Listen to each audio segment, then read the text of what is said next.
Hello, and welcome to another episode of Homeschool Moms Unfiltered. I'm your host, Amanda, and my amazing co-host is... Hello, I'm Megan. Hey. All right, so we are your source for messy, imperfect homeschool insights and advice. We are not paid influencers who hawk every program under the sun just because someone's willing to cut a check. We never show up and pretend that we homeschool in family photo attire. And we do not make goldfish crackers from scratch, though I will admit that I do occasionally make those cheddar crisps in the oven because they're just like really freaking good. But I'm not making, I just buy my goldfish crackers, okay? Yeah, we do. Are you talking where you just like put the cheddar slice in the oven and like it's just the cheddar slice with seasoning on it? Is that what you do? Yeah, not even seasoning. And I prefer it with shredded, like already shredded. But let's be real. Oh. I do store shredded because I'm that lazy. It's probably better if you shred it yourself. But again, we're not pretending here. So I buy the bag of shredded and put it, and then it and it has all the little holes, and it's like, oh, so good. So good. Nice. I know. Now I need them. I need them. Great. Thanks. Yeah.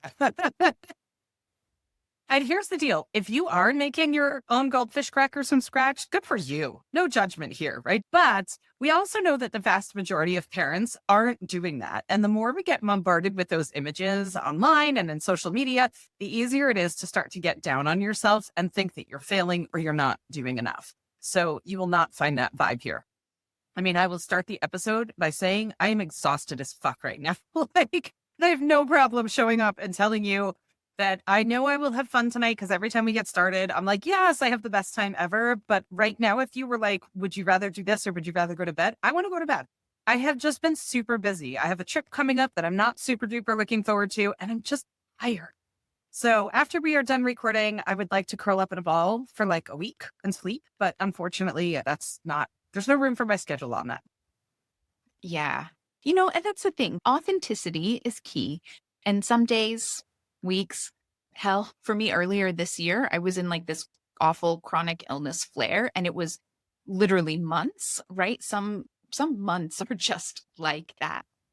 It is what it is, and that's okay. The other thing that you're going to find here are secular and progressive views. Yeah, it is kind of like finding a unicorn in the wild, but secular and progressive do indeed exist in the same space for homeschool parents. Here, we believe things like, I don't know, my body, my choice. Own voice content is essential to nurturing well-rounded learners.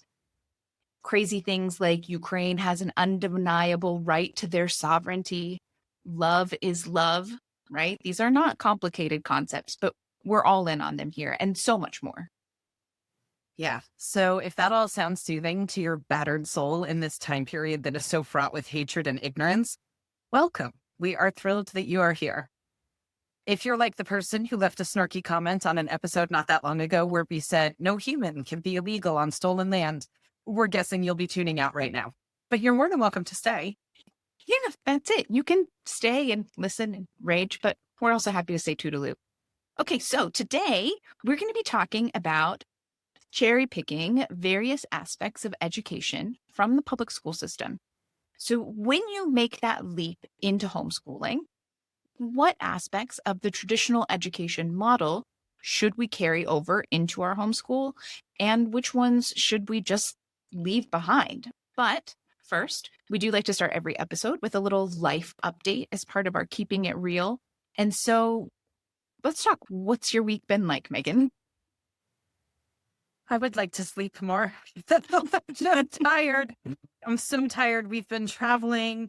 And I know that's like, oh, poor her. She's been traveling. But part of it, I've shared before in previous episodes if you've missed it. Part of the reason that we've been traveling so much is because we are in like the final stages of working on all of our residency stuff to live in Europe. And we can't be here full time until that's done. So we have a huge immigration appointment next week that should be our final turning in of paperwork. And at that point, the clock is ticking for us to hopefully get all of our documents necessary that we can just plant our butts in one spot and stop moving around, which would be really, really nice. So I'm tired and gathering all that paperwork. I mean, they need bank statements for every single bank account you have. And we have bank accounts in 3 countries. Like they need notarized documents from my husband because he's not getting the same visa we are. So I have to prove I'm not kidnapping our children. Like, I mean, just so FBI background checks even for my teenagers, which involves fingerprinting and apostilling.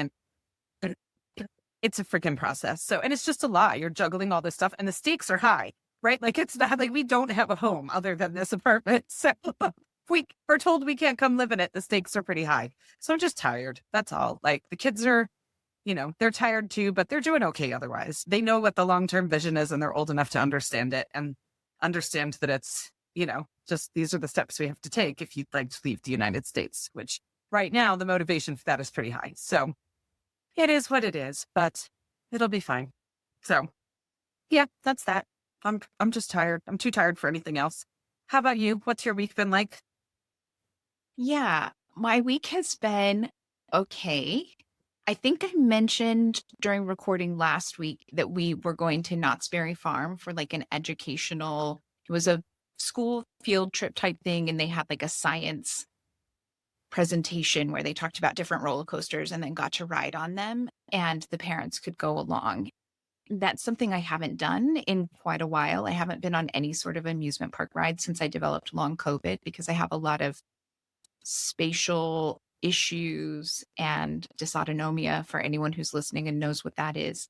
But I was feeling good. I have been feeling pretty good. And I was like, you know what? I'm going to do this. We're here. It's going to be great. I'm going to do it towards the end of our time. And that way, if it totally knocks me on my ass, I, just have to make my way to the car and drive home sort of thing. Well, not me drive home, be a passenger in the car on the way home. But yeah, so I went on a couple of rides and the first one was okay. The second one, I had no business being on. I think we were like 20 seconds into the ride and my vision went like totally like from the edges black all the way into this tiny little pinpoint dot. And I was like, Oh, goodness. oh shit, I'm not going to be with it when this ends. And so, yeah, I was pretty messed up the rest of the day. And it meant that I had quite a few bad days after. So I had that. And then we're also doing this. I've talked about we're hatching chicks. And they all started hatching. Well, they started pipping like Sunday night. And so I was not feeling 100% better. And then the craziness started on Monday. And then I was like super anxious. Like Monday night, I think I got a total of 4 hours of sleep. And even during that sleep, I was like dreaming about humidity levels and whether or not I was shrink wrapping chicks in their shells and all of this stuff. Like it's a whole thing. I did not anticipate it being this challenging. There are a couple of them that just like refuse to drink the water. And so I'm like finger watering them, like trying to keep them alive until I can convince them to actually put their head in the water. Like, but yeah. So they're adorable. I put up a hilarious video where like I tried to record the chicks to send to my nephews because they've been kind of following along from long distance and the chicks were totally being hilarious. And so if you have a chance, you should go look at that. It's really funny. But yeah, like all little things, nothing huge. And I'm starting to feel better. I'm starting to get some more sleep. I think we're done hatching chicks. We have 2 eggs that are still in the incubator. We're giving them a couple days in case they're just slow pokes. But I think we have everyone in the brooder and things are going to slow down. And we have them for, I don't know, 4 or 5 more days before we take them to their new home where they aren't condo dwelling chicks anymore. But yeah, so that's what I got going on. I love that. The interesting thing is, and I know you have medical stuff that goes well beyond, but like the really interesting thing is I was a roller coaster junkie until I was about 30, like a little bit after. And then I just had like a life break where I wasn't roller coastering as much. I had small kids and stuff like that. And then even when my daughter was she's 16 now, but when she was like 7, 8, she was my roller coaster buddy. And we would do single rider line and we would just get off and get back on and get off and get back on. I mean, we would do it for hours and loved it. And then a couple of years later, we went to Carowinds, which is split between North and South Carolina. It's right on the border. And I thought I was going to die. Right. And I should have known because I started having like, if I'd be at the park with the kids and I'd get on the swing, I'd get nauseous on the swing. And I was like, wow, that's random. right? And I think it's Mhm. like an age thing too, a little bit. Like, and then you've got stuff on top of that, obviously. But I wonder, like, if anybody else has experienced that. Like, as you get older, the tolerance for that has just completely diminished. There's no way I can't do any of them anymore. Yeah, that's it. I could totally see that. So I was fine with like the mousetrap style. And it did reassure me that if we want to go to our local amusement park, I could do that one because that's the one that we do most often. But yeah, I saw the one that's like the seat where your legs are dangling, Mhm. and that was always my favorite when I was younger. And when I was Yeah. growing up, there was one that I went to a lot. And so I was like, that's the one. I'm going to do it. And my kiddo, it's his first time being like at a real amusement park with like the truly grown up, where you have to be at least 54 inches to ride kind of thing. And so he did amazing. He like totally stepped up to the plate. He was a bit anxious about a lot of them, right? There's like a surf rider one where you stand up and there's, all of these. He did them all. He did amazing. But we went on that one together with feet dangling and it was, yeah. So age, medical, all of the above. Not no longer a big crazy roller coaster rider. Yeah, my Totally days have understand why it passed. was a bunch of teens, right? There you go. So, all right. How about we do this episode kind of like a Marie Kondo purge, right? Does it spark joy? If it does, let's keep it. If it doesn't, toss it. I don't know. I'm not a big Marie Kondo person, but I think that's the basic gist of it. But when you listen, maybe you're going to land somewhere in between, right? And modify the version you choose to keep. The rules are truly pretty lax with this activity, right? Like this is homeschooling. We talk all the time about how you get to make the rules, you get to decide what works. Yeah, absolutely. This is going to be good. And I think you're really going to see the differences in the way we approach education in our respective households shine through during this discussion. So if you're new to the podcast, I, Megan, am a loosey goosey unschooler, and Amanda is an aggressive academic homeschooler. And we've always felt that this is one of the strengths of our partnerships, right? You can come and no matter what topic we're talking about, you can get a really wide range of options, insight, advice, experience, etc. Sometimes we totally line up, and other times it's like could not be much more different. So, and you can pick and choose what works for you, right? Something I say might resonate, something Amanda might say resonate. You can mix it all up and create your own hybrid that's somewhere in between. But yeah, I think that's really going to be evident today. Yes, I would guess so. All right. So let's start with like the biggest one. And this totally fits for me this week because we have just finished iReady assessments. So for anyone who's listening, especially if you're part of the traditional school system or you were a part of the traditional school system, probably either Star 360 or iReady. And for the most part, it's like really painful. So standardized testing. Are we keeping standardized testing in homeschooling or not? So I think first, it's important to admit or acknowledge that some states require standardized testing, right? And so if you're in a state that requires it, of course you need to participate to some level. If you're not in a state that requires it, then obviously you don't have to participate. I know in our home, we had the choice between two systems. One system required standardized testing and one system doesn't require it.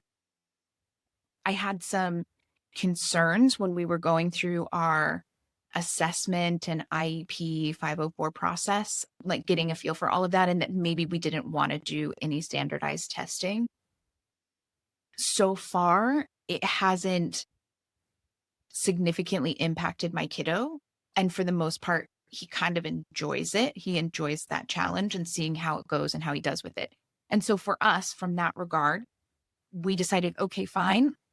As long as it's working in our house and for our kiddo, then we're fine with it. And it gives some good information, especially depending on which one you're working with and what you're doing. iReady a little bit less so because iReady is really about like whether or not you know their vocabulary and you know how to do their questions. Some other standardized testing might give you a little bit better idea. That said, we're totally open to the idea that like at some point, standardized testing might not work for him anymore, or it might be a bigger source of anxiety than it is, fun to see how he did and to challenge himself and that sort of thing. And at that point, we'll probably move to the other system where we don't have to do as much standardized testing. That said, and this is, I think, going to be one of the areas where we differ the most on this, is that I think so many things in life require standardized testing. And early in the pandemic, it seemed like a lot of universities were getting rid of standardized testing and a lot of things were moving away from it. And it was like, oh, maybe we're going to really see this shift. But so many of them have moved back to it, right? Like Mhm. they've gone back to it. And it seems like now you're really having to look at all of these other things, certifications for things and stuff like, well, what jobs can robots not take over? What jobs can AI not take over? And so many of those jobs require testing, right? This standardized testing, whether you're becoming, I don't know, a paramedic or, a firefighter, whatever you're looking at and doing, a licensed investigator, all of these things, they have some version or level of standardized testing. So I just feel like this is one of those life skills that we can be teaching our kids. And if it's comfortable, when you're able to build on it at a time when it doesn't matter, like I don't care what these scores are. I just want to make sure that we have good coping strategies for not being anxious going into it and feeling like we're prepared and how we tackle it going forward. Because unfortunately, you don't know what you want to do with the rest of your life. And even if at 11, you know exactly what you want to do, the chances of it that still being exactly what you want to do at 40 or 50 are really Yeah. slim, right? So like for me, it's just this like, standardized testing, as long as it's not a huge source of anxiety or causing other real problems. I feel like it's just another one of those life skills that we can put the scaffolding in with in part of our homeschooling. Yeah, I don't disagree with anything that you said. It's just a no for me, right? Like, it's You're not wrong, but I'm not doing right. Yeah. And we have lived in a state that required standardized testing. But the ironic part was you never had to submit the results to anybody, which was the dumbest thing ever. It was like, so why are we doing this? And so I would always use the CAT untimed online test. And the results are so skewed. Every kid comes out looking like a Mensa candidate from that test because they skew super duper high. And so it worked. It satisfied the state requirement. I was happy. We were done. I wouldn't even really kind of glance at the results, but not really care because I knew they weren't accurate. So yeah, I get it. We've looked at pathways that have not required testing, not necessarily to be anti-test, but just because those pathways also suited us. So like to go to community college, you don't typically need to test to get in. Sometimes there might be a basics of English or something like that to get in. But for the experiences that my kids have had, they haven't had to do that. But if you leave from community college and go someplace else, you're a transfer student. And so they're looking at your transfer credits typically more than testing. And so, yeah, for us, it hasn't been something that I've structured anything around because I don't feel like most of them can measure a kiddo very well. And it just hasn't been important to me. So yeah, it's a no from us, but I totally see what you're saying. I am just going to say, if we've talked about this before, if you use the CAT and you're like, oh, I guess, I can't actually get anything useful. I personally, we've only used it once because we have to use a lot of other types of assessments now. And so I feel like I get more information from that. But if you need to use the CAT or you even just choose to, I actually found some decent information out of that. Like I think we were between first and second grade when we did it. And from the results, I paid to get the report. And it became clear that I had not taught my kiddo how to use punctuation and capital letters. And I was like, oh, that's true. I hadn't actually directly instructed that because he reads a lot. And I just didn't think about like covering at that age, like proper nouns and, making sure. And so for me, it was like, like it's not a big deal, but it's something that I just hadn't really thought about covering. And so fine. Okay. Now I know that I need to go back and cover that a little. Easy peasy. Mm-hmm. You can look at the report sometimes, and even if everything is falsely elevated, but then you have this one giant dip and you're like, oh, okay, Yeah. I can see a glaring hole there. All right. The next one on our cherry picking list is discipline system. Things like treasure box, sticker charts, red, yellow, green, all that good kind of stuff. I mean, I don't think anybody will be terribly surprised that I'm a no on this. I am not a huge fan of this. I will say when my kids were much younger, I would use stickers for positive reinforcement for a handful of things. Potty training was a sticker process. for us, they were super young and we made it super fun. Two of my kids, okay, so kid number one, sticker chart. Kid number two didn't care about stickers at all because she crafted with stickers all the time. So she was like, that's not special. I have a whole cabinet full of stickers. So we needed something to incentivize her because she took freaking forever to potty train. And we started dancing to Harry Belafonte's song, Shake, Shake, Shake, Senora, every time she peed in the potty. It was like a whole thing. The whole house got involved. It was big. Third kid, I was really tired because he was my third kid under the age of 4. And well, by the time we potty trained him, they were all a little bit older. He got M&Ms. And I swore I would never do that. And he totally got M&Ms. So absolutely nailed it.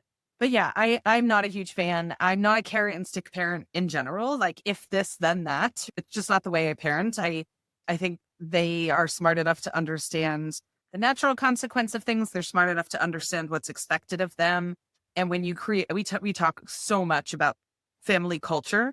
And so there's a culture in our house that you're just expected to chip in and help. You know, I mean, we're podcasting tonight and then I have to go straight into a webinar. So I said to the boys, I'm going to need you to take Waffles out for her final bathroom break. And there's some trash that needs to go at the same time because the dumpster's right near there.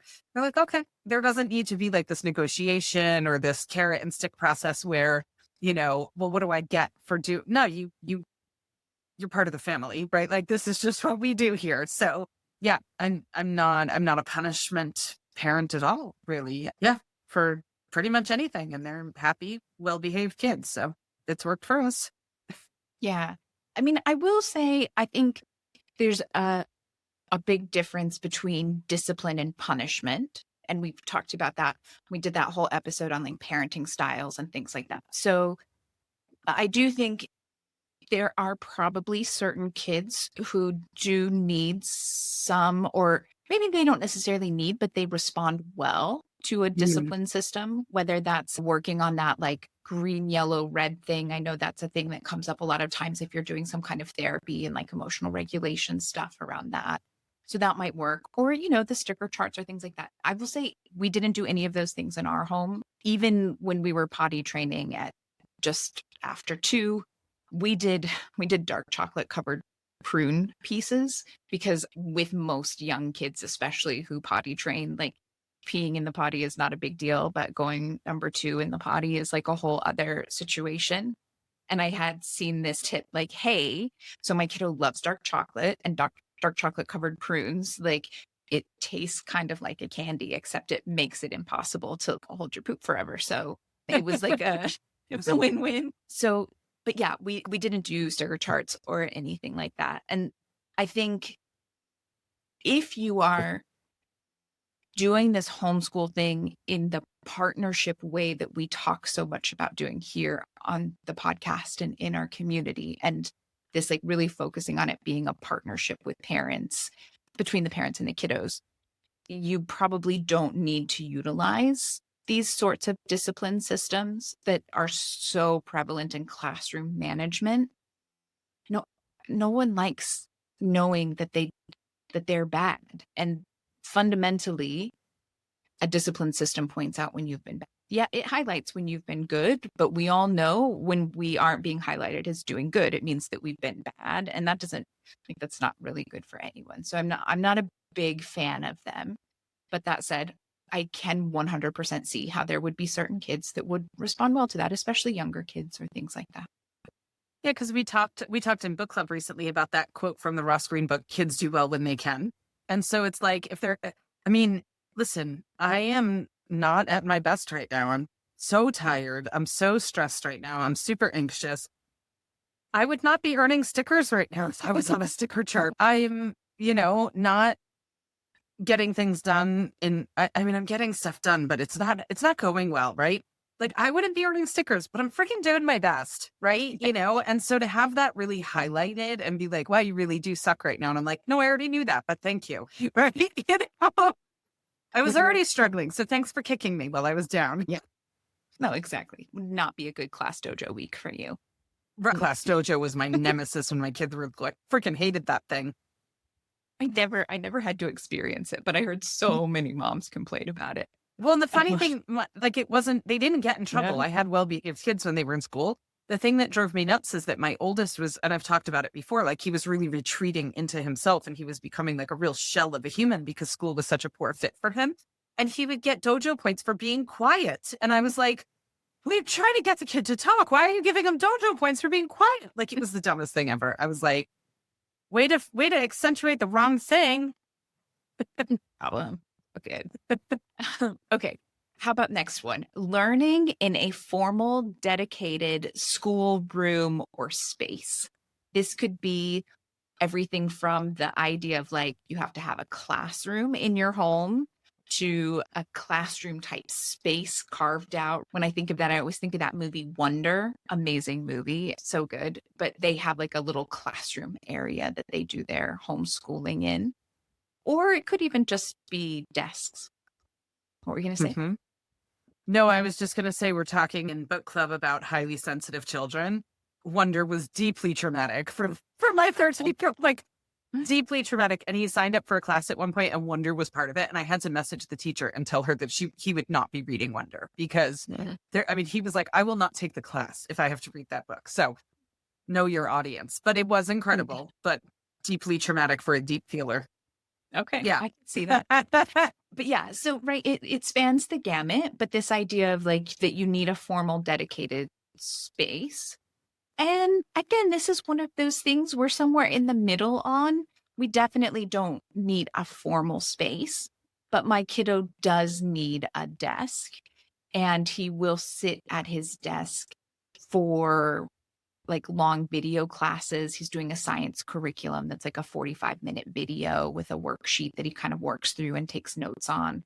And he does best with that at a desk, right? Like that's not a huge surprise. If you're watching a computer screen and writing, it's a lot more cumbersome to be trying to do all of that while you're like rolling around on the couch. But yeah, so I mean, he does have a specific desk, and anytime we are traveling or going somewhere, he gets a space carved out for him to be able to put his school stuff. And that's his space, his dedicated space. But it's not like a classroom or this is where you have to sit and do all of your schoolwork. It's a space that he can use when he needs that sort of space for his schoolwork. Yeah, we're kind of in the same position there. All of my kids have desks. They all want desks. They like having a desk. They all take a handful of online classes. They've got stuff they're working on. They all have second monitors because they like to be able to have, like if they're taking a class on Zoom, they like having Zoom here and Nearpod over there or whatever. Like my oldest is in this stock trading program. And so he's got Zoom on one screen and then his trading platform on the other screen. They don't like having to toggle screens. So we've got that. Having said that, it's their space. They kind of get to set it up. One of my kids has a whole bowl of fidget toys at his desk. He's got a wobble board. He's got all kinds of stuff as opposed to a chair. So yeah, they like having a space. It doesn't mean we only learn at that space. Their desks are in their rooms. We don't have a dedicated classroom. That feels inorganic to us. I don't love the idea of like desks lined up in a row with like dividers between them because that just feels, I don't know. We like quiet and we like personal space and all of that. And that would not work in our household. But yeah, we like having a space to work. I mean, I have a desk, right? Like there's a different mindset for us when you sit there. Again, it doesn't mean that you always have to be there, but there are certain projects that work better. I have one of those IKEA bed trays for like, it's supposed to be for like breakfast in bed, like I'm the lady of Downton Abbey or something, but like I keep it beside my bed because there are things that I'll work on in bed and just pop that over me and sit there and get work done. And then there's other things where I've got too many things going on that I certainly want to be sitting at my desk and kind of have my system set up a little bit better. So I could totally see that.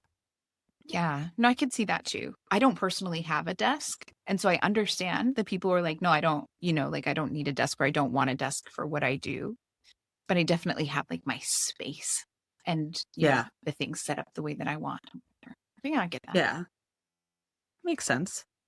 Okay, a set schedule. I feel like we've talked about schedules a lot lately, but how do you talk about, taking things from the school system without talking about it? But we've talked about this in a bunch of previous episodes. We talked about it in the structure episode and all that kind of stuff. So our house is rhythm based, right? Most Tuesdays are the same as other Tuesdays. Most Wednesdays are the same as other Wednesdays because we typically have weekly classes or weekly events that that are happening on those things. But like Monday through Friday do not look the same. We wake up when we wake up. We do not get up with an alarm clock on the regular. I mean, every once in a while, there's something that we need to get up for. We don't like it, but it has to happen sometimes. We wake up when we get up. We all kind of like lounging for a little while, having a nice slow breakfast, and then kind of starting our day. So I typically don't schedule anything for my kids before noon or 1 if I can avoid it, so that we can just have a really nice slow start to the day. They go to bed when they go to bed. They're teenagers now, so that's their prerogative. I will step in, like if they have to be up at the ass crack of dawn tomorrow, I will be like, FYI, let's make a good choice here today, right? Because we're all going to pay tomorrow if you're really feisty because you're exhausted. None of us want that. But yeah, generally speaking, we're rhythm based, where we kind of flow and we've got some predictability without any sort of rigidity. Yeah, no, I see that. And I have to say, I have been shocked at how many things start for kids at 8 or 9 in the morning. And more things are coming up starting at like 8 a.m. We used to do 9 a.m. start things. And this past year, I really put my foot down about it because it made us so unhappy to have to actually Yeah. be like ready to function before 9 a.m. that it's no more. Like 10 a.m. is the earliest, except for the drop off day. And it's still a thing, but he's taken that on and he's managing that much better this year. So I get that. I will say that I started with one of those like super crazy rigid schedules. And I don't think that that's really that helpful or useful for anyone because it just adds a layer of stress that's completely unnecessary, in my opinion. I do think a schedule can be helpful for younger kids, especially if you're not doing the unschooling style of things. Like I noticed my kiddo doesn't do the best on math if it's the first thing that he does, but if he does it kind of after morning snack or after lunch, it's going to be bad, right? So finding that sweet spot of like doing something easy to start the day and then doing math and then doing snack was when he did the best with it.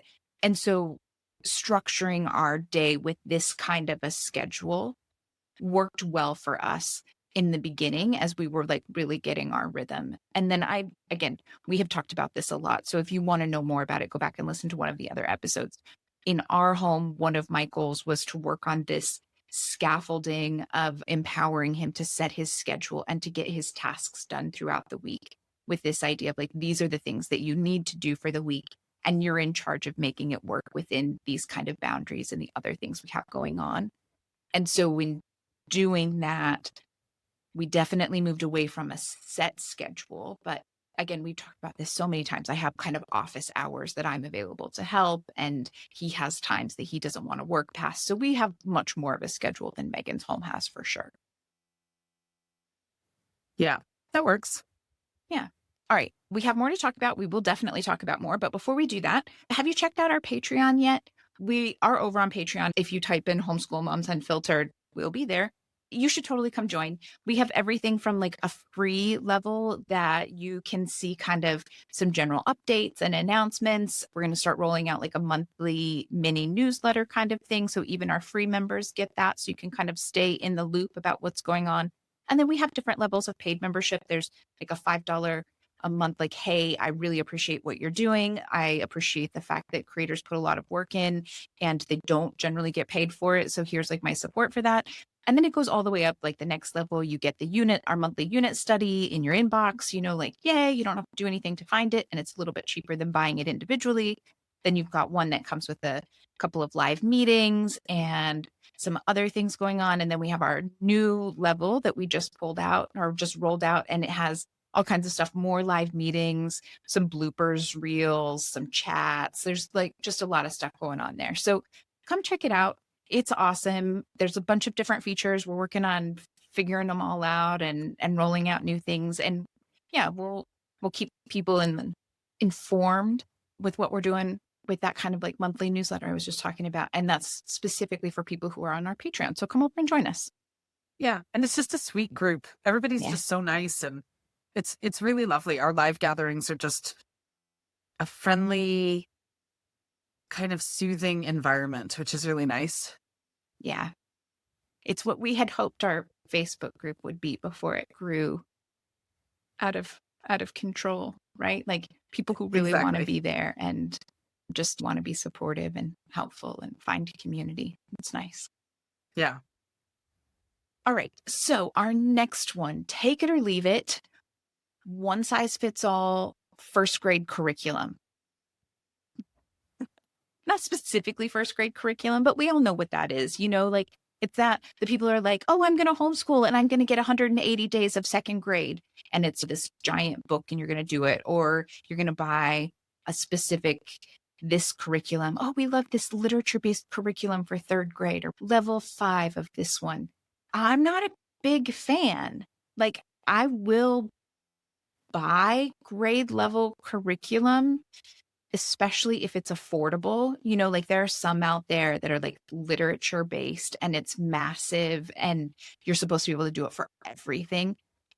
And it's not that expensive. So I might buy it just to like pick and choose things that are interesting or use it as kind of like a recommended reading or like I want to supplement this or that. But again, we've talked about this so much in other episodes. So if you're just listening and you're like, oh, that's interesting, go find some of the other episodes where we've talked about these things. One size fits all curriculum. There are very, very, very few kiddos who are in exactly the same place in exactly every subject.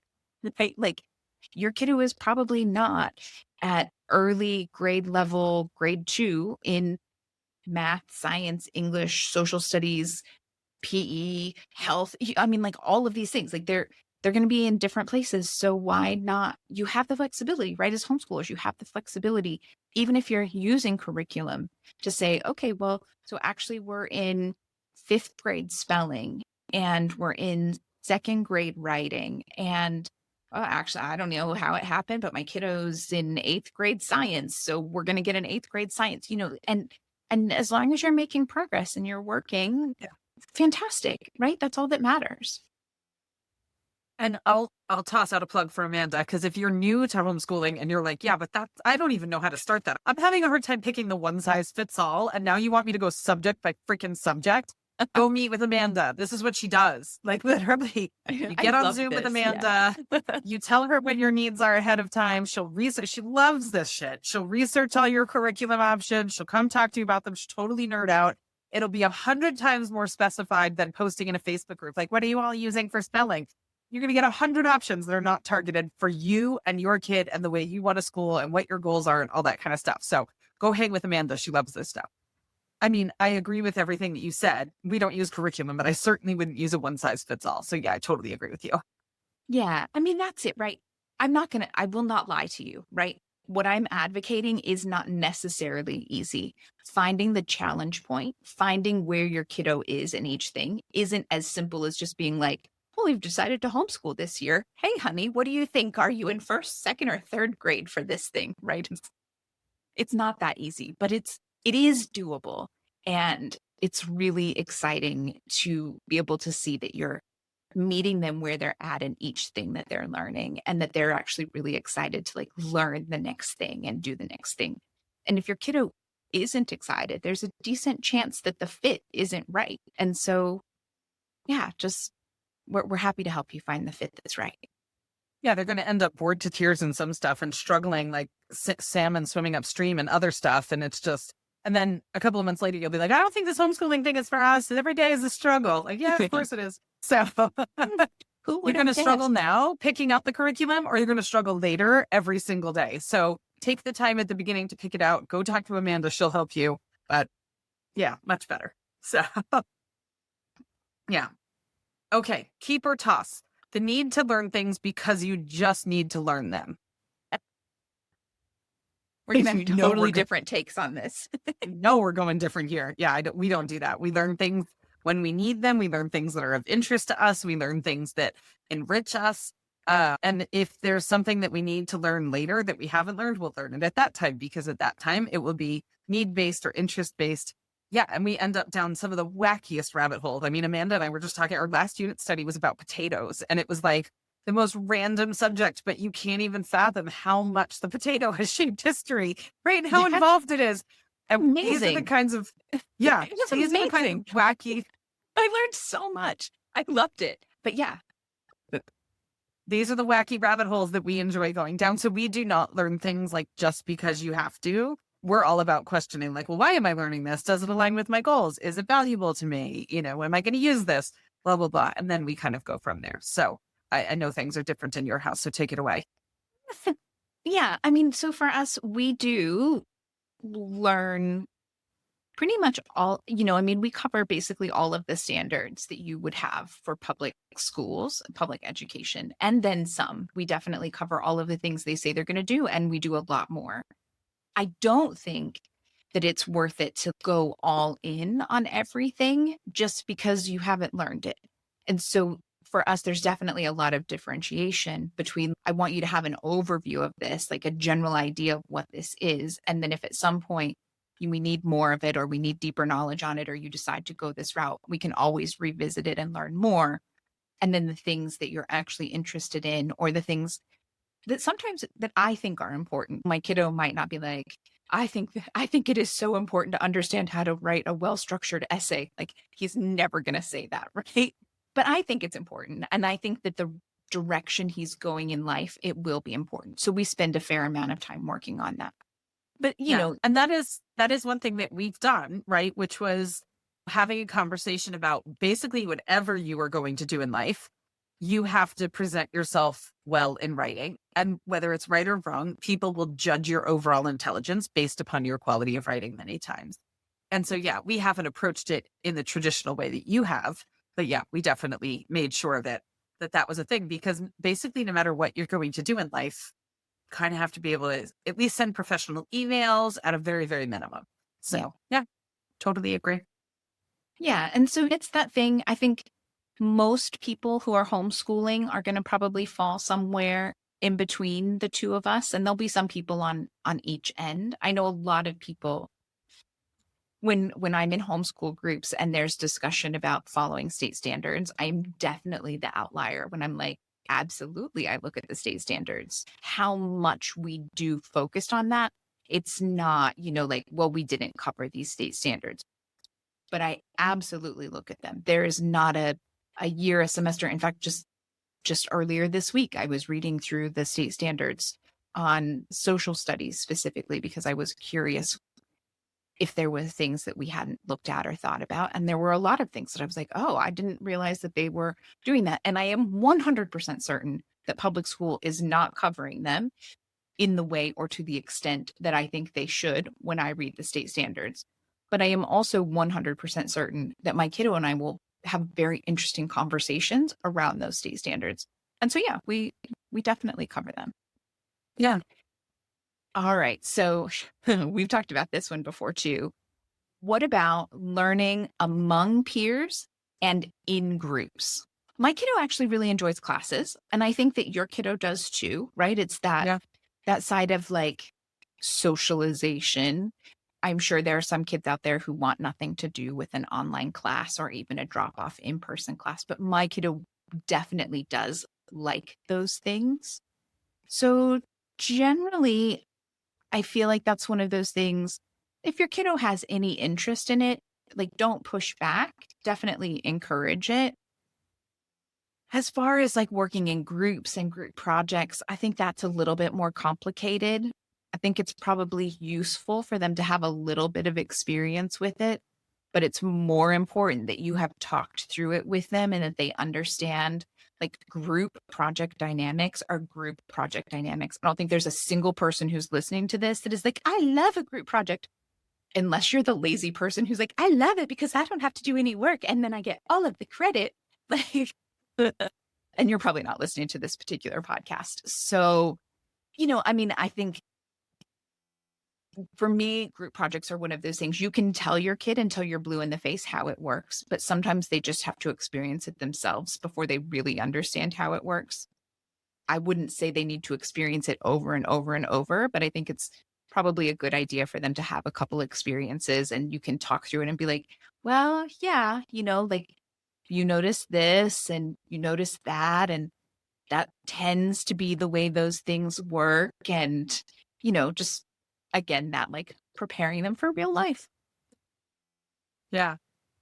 Yeah. Like you said, my kids enjoy group classes, whether it's, when we lived in North Carolina, we were part of a really big co-op. My youngest in particular really enjoyed that. The other two were good with it. They didn't absolutely love it, but they didn't dislike it either. It was just like part of their week. They do like taking online classes, so they're good with all of that. Even in co-op, we had a class that my youngest took where he dissected a pig heart, I want to say, and the registration for the class got much bigger than anticipated. It was a hot topic. And he had a lab buddy, right? So he had a lab partner, which is very common in school, that one person is note taking and the other one's doing experiments or whatever the case might be. And he quite liked it, right? So I think just that ability to trade on and off, like, okay, I'll make this incision, you make that incision, or whatever you might work it out to be, helps with that dynamic in life as well. But yeah, I mean, those opportunities exist. Finding secular and progressive co-ops, drop-offs, etc. Not going to lie to you, not easy. But online classes are a little bit easier to find that are that run that way. Depending on where you live, you might have more access to those things. Unfortunately, we've always lived in places where that's a needle in a haystack. So, but yeah, they exist and kids totally can do it. It's going to look different and feel different than public school will be. At our co-op, we had no bullying. It was very family oriented. It was lovely. So the dynamic among peers was quite different, but they still had it. It was great. And I think we kept all the best aspects of it and ditched the ones that were undesirable. So it was a win-win. Yeah, I will say, I think if you're listening and you're like, I don't even know where to start trying to find a secular, even just a secular class that you can take your kiddo to, I would recommend looking for or at the ones that are in some way affiliated with public school. And I know that we're just sitting here talking about like what to take and what not to take out of public school, but that might be one of those things, right? Because not always, and it's definitely changing, but generally speaking, for a program to be affiliated with public school or to get public school funds in certain states or things like that, they have to be secular. And they are likely to be more progressive than not, right? Because they have to be aligned with a certain kind of level of thing. And now again, I fully realize with the political climate and the way things are, being aligned with public school does not necessarily mean you're going to be secular or progressive, but it's a good jumping off point, right? If you're really like, I know there are like interesting science programs that will do like after school science things as part of the aftercare and stuff like that. Those might be great places to start by looking for, hey, how do I incorporate this or where can I do that? Worth keeping in mind. Mm-hmm. All right, that brings us to our last keep or toss item of the day. Marie Kondo would be so proud of us. Extracurricular activities and clubs. So I think sometimes that's the big thing with making that leap into homeschooling is like, oh, well, they're in the chess club or they're in band or whatever the case might be. And it's a valid point. A lot of that stuff does exist in the homeschool world. It sometimes is a heavier lift, though, because instead of them just staying late on Tuesdays and Thursdays for this activity and then you picking them up a little bit later, you find the activity, drive to the activity. Sometimes you're creating the activity and hosting the activity. If it doesn't exist, then they're done that. So they definitely exist. The library is a great place to go.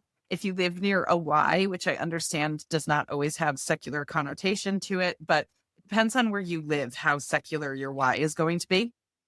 So, they're known for having really budget-friendly activities from sports to clubs to all kinds of stuff. So some of those things exist. When we lived in North Carolina, we had a place called the Homeschool Experience, and that was kind of like a co-op, but it was drop off, and they had all kinds of classes and clubs and things like that. So they exist. It's just turning over those rocks and finding them. But I can't imagine a world where we would say, toss that from the public school world. Again, it'll look different. It'll feel different. The energy will be different. The approach will be different. The kids will probably be quite different. But the concept exists in the homeschool world. And there's no reason in my mind where we would be like, why would you want to put your kid in an extracurricular activity or club? Of course not. That's an awesome thing. I will say it's an awesome thing if your kiddo wants it. True story. So in my main parenting moms group that I'm in, we just had a big discussion about this week. And we were talking about The fact one of the moms was like, is my kiddo the only one that is not motivated to be good at anything? She doesn't seem to actually want to go to soccer. She doesn't want to improve. She's been in ballet for 9 years and she looks like she's been in it for 2. Is my kiddo the only one that doesn't care?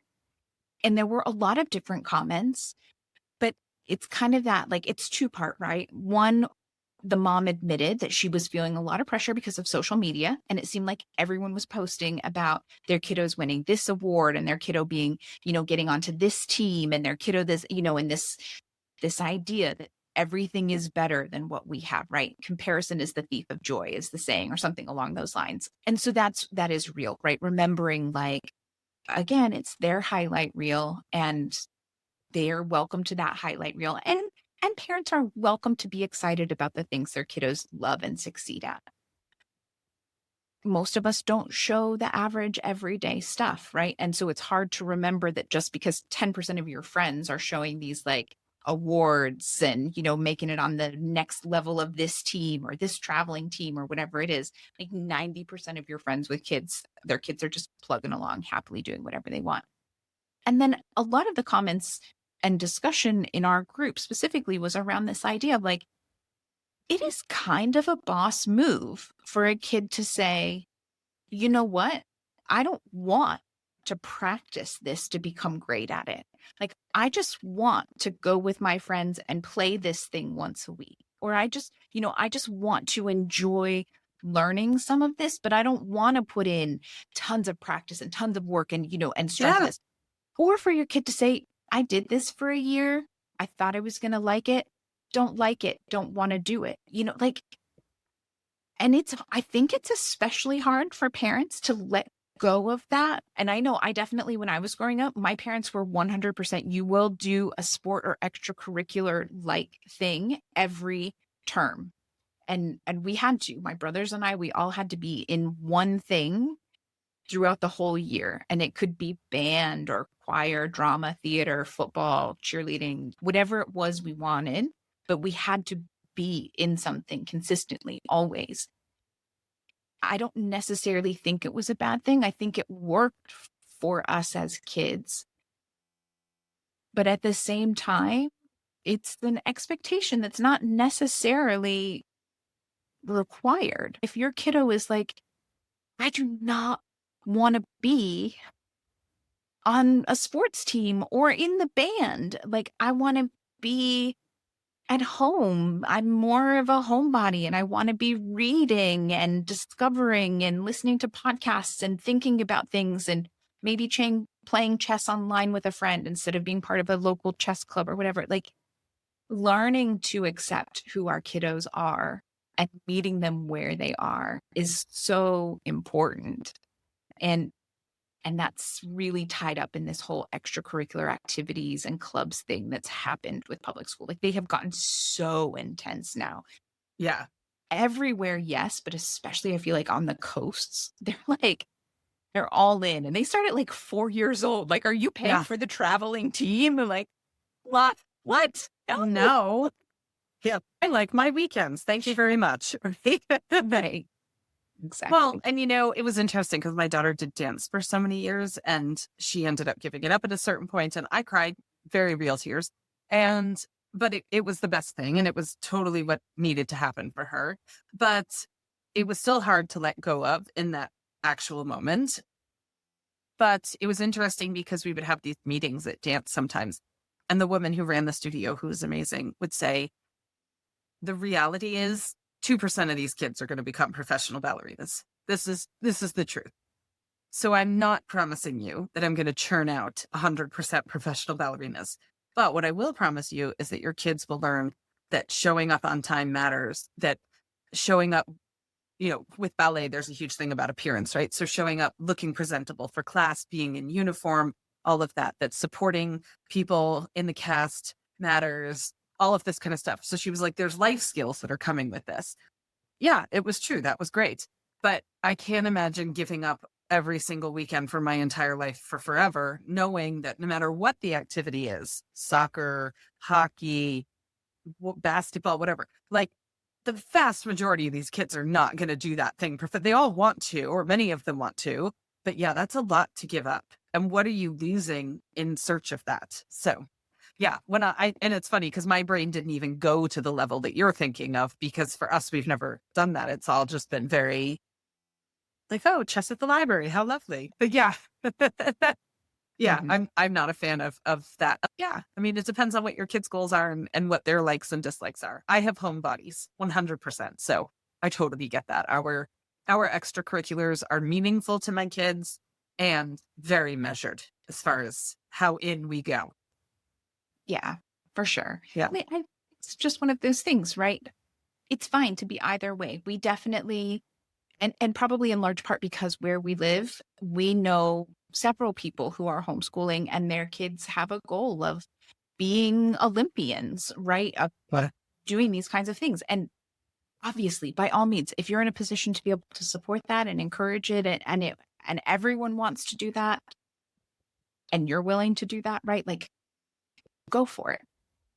But if you've got one of those kids who's just like, yeah, I'll go to golf once a week and practice and learn and and work on those skills, but I don't care that the coach says I could be great if I practiced at home. I right. don't want to practice at home. I don't want to be great. I just want to know how to play golf with my grandpa.